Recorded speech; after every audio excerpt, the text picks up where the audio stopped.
welcome into the SEMO Sports Edition of Hawks Nest. We have a lot to get into today. We're going to take a look at the gymnastics national title win, soccer's upcoming matchup in the OVC Championship Game with SIUE, and then softball is at home to take on the number 2 team in the OVC in Eastern Kentucky. I'm Clay Harrell, joined by Leon Miller. Leon, how's it going today? It's good. It's always great. Back at the Hawks Nest. Let's go ahead and take a look at gymnastics. I mean, the turnaround we've seen from them has been incredible from, 3 years ago when Ashley Lawson took over. Now they win the USA Gymnastics National Championship.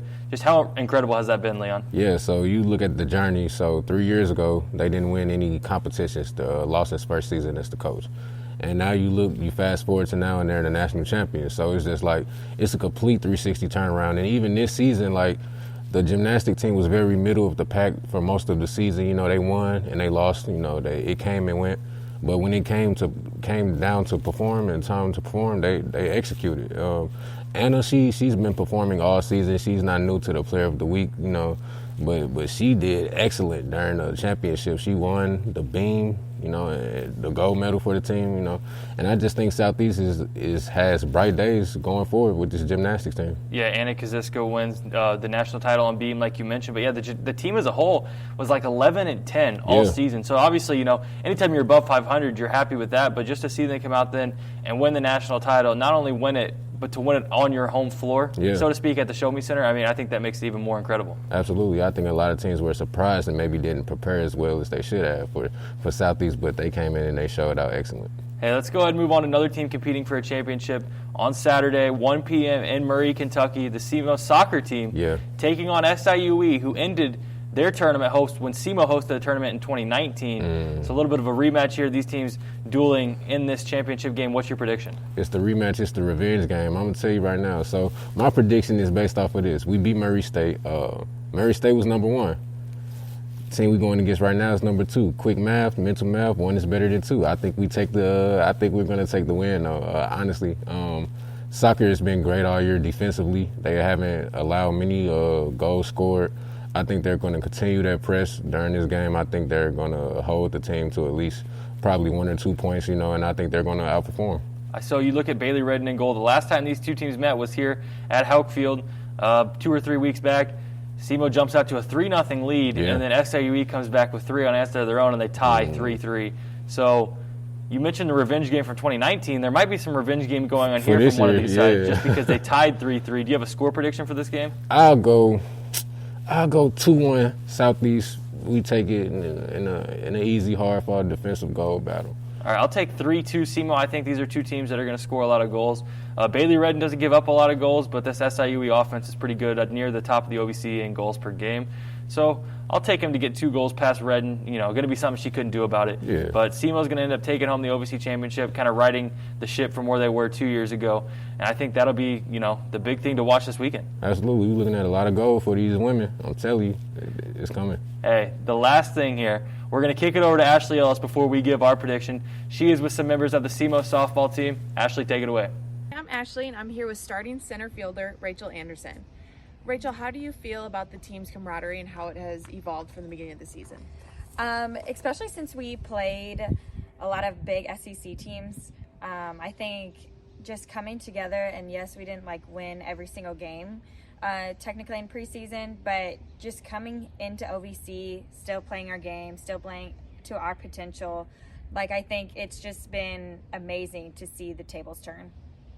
How do you feel about going into this series with EKU being one of the top teams in the conference? I'm honestly really excited. Yes, the nerves are still there, but these are the games that every athlete wants to be a part of.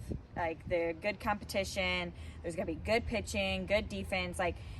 It's going to be a nail biter every single inning, every single game. So I'm excited to, put our team to a test, and this is literally going to remind me of the OVC Tournament Championship. This could be the top 2 teams that end in the championship. You never know, but I think it's just going to be a really fun weekend. We have alumni coming back, the 2020 seniors, so it's just going to be so much fun and a great atmosphere, and what a time to be at home. What do you think the most important focus is this weekend?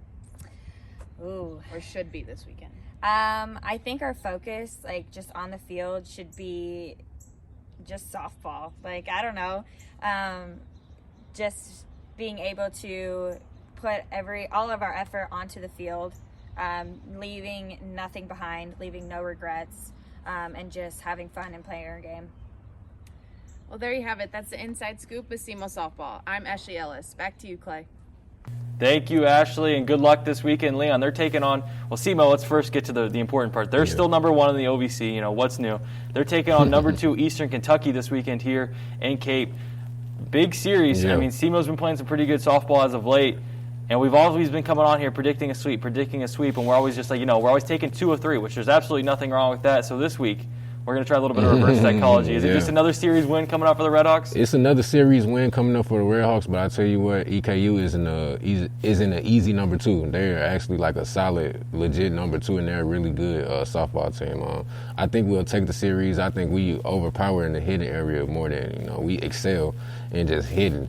I didn't bring the broom today, so I don't think we're going to sweep them, but I think it's going to be a good series though. SEMO had a midweek matchup on Wednesday against SLU. They won that one 2-0. Just an excellent pitching performance on both sides. But SEMO, had 3 pitchers come in. They went to Rachel Rook, their third and final pitcher, out of relief. And, she just shut the door down. SEMO got 2 runs in the home half of the 6th. And I think when you see a team that is capable of winning some close games like that, it makes you feel pretty good, as you get later and later into the season. Absolutely. They have all the confidence going into the late games in the season. And it's somewhere they've been. They're experienced teams, so it's not like late game stretches or anything new to them. They're going to continue to excel, and I think they're going to pick up the victory. I think they'll take 2 out of 3 from EKU. Especially at this time of the year, it's definitely more important to continue these winning ways and to start taking these series from conference opponents, just so you don't open the door to let some other teams creep up the standings and maybe catch you by surprise when you least expect it. Absolutely. So 2 out of 3 this weekend. We got to get really quick because last weekend you said Ashley was going to hit 9 home runs. And I think you maybe realized after the fact that was a little too much. Yeah, probably 9 was a bit extensive. Maybe I probably should have cut that probably in half, 4.5, maybe 5 home runs. But Ashley is great though. I got all the confidence in the world in her. She's always going to do good. Well, keep an eye on her this weekend because anytime she's playing at home, especially, she's always capable of putting out 3 home runs a game. Oh yeah, I'm taking the over. At least I'm taking the over on 6 though. I'm gonna go 6. All right. Well, that's all we have for now for SEMO Sports Edition of Hawks Nest. For Leon Miller, I'm Clay Harrell, and we say have a great weekend.